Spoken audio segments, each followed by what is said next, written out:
Bayangkan sebuah wilayah di ujung barat Nusantara.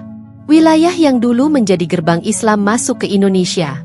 Wilayah yang dikenal dengan keberaniannya, sejarah perlawanan, dan semangatnya untuk berdiri tegak, Aceh.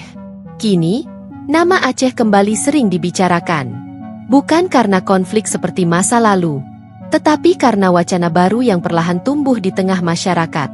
Bisakah Aceh menjadi seperti Qatar?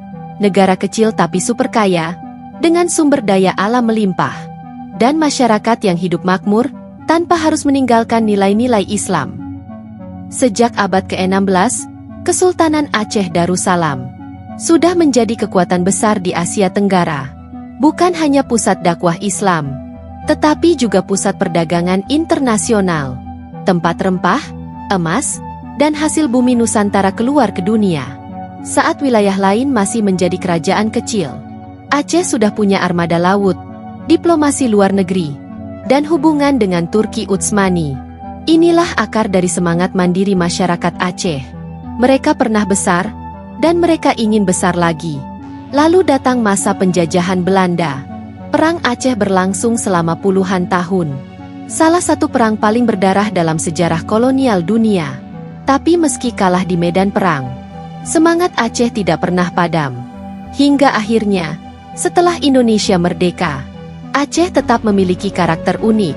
Namun, ketimpangan ekonomi dan politik membuat ketegangan baru muncul. Konflik panjang antara Gerakan Aceh Merdeka, GAM, dan pemerintah Indonesia meninggalkan luka yang dalam.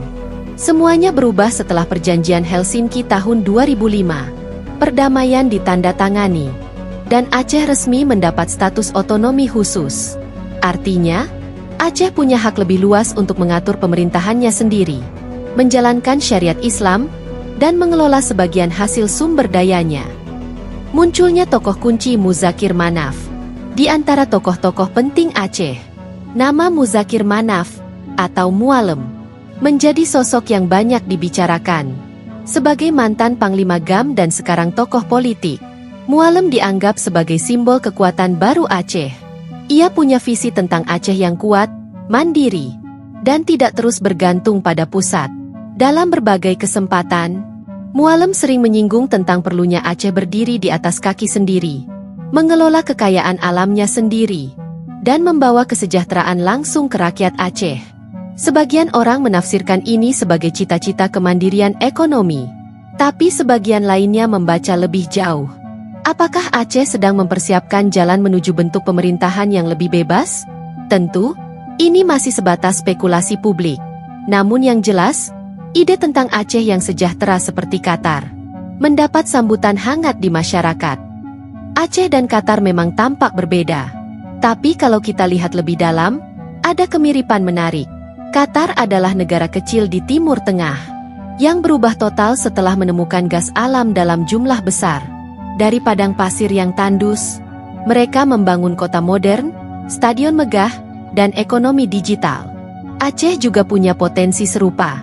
Di perut bumi Aceh terdapat cadangan gas alam dan minyak besar, terutama di wilayah Arun, Lhokseumawe, Semawe, dan Aceh Utara. Dulu, gas Aceh pernah membuat Indonesia jadi salah satu pengekspor LNG terbesar dunia. Namun sayangnya, manfaatnya belum sepenuhnya dirasakan masyarakat Aceh.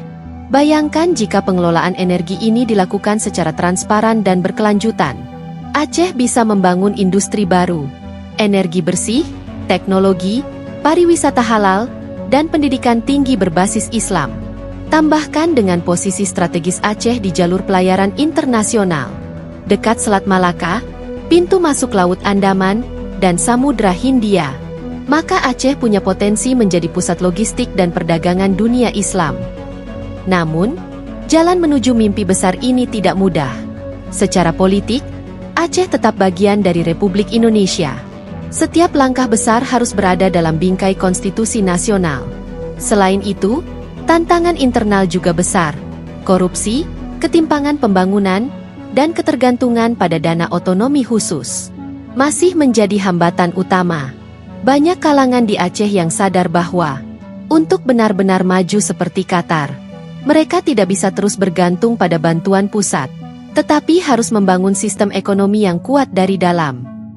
Kini, masyarakat Aceh menunggu arah baru. Apakah para pemimpin seperti Muzakir Manaf akan membawa Aceh ke era kejayaan baru? Atau justru kembali terjebak dalam konflik politik lama?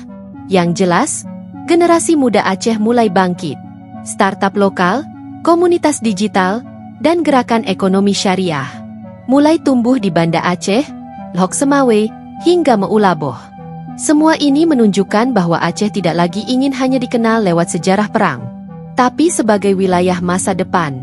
Dan kalau visi ini benar-benar dijalankan dengan jujur, terbuka, dan visioner, maka bukan tidak mungkin Aceh akan menjadi Qatarnya Asia Tenggara. Bukan karena ingin lepas, tetapi karena mampu membangun kemakmuran dari identitasnya sendiri. Aceh selalu punya dua wajah, wajah perjuangan dan wajah kebangkitan. Dari kerajaan Islam yang megah, perang melawan penjajah, hingga konflik panjang yang akhirnya berakhir damai. Kini, babak baru sedang ditulis. Babak di mana Aceh ingin dikenal bukan karena perang, tapi karena kemakmuran dan keislaman yang modern. Dan mungkin, seperti yang sering dikatakan oleh para tokoh Aceh, kami tidak ingin menjadi orang lain. Kami hanya ingin menjadi Aceh yang seutuhnya, kuat, makmur, dan berdaulat atas diri sendiri. Apakah Aceh benar-benar bisa menjadi seperti Qatar? Waktu yang akan menjawab. Tapi satu hal pasti, mimpi besar selalu dimulai dari keberanian untuk membayangkan.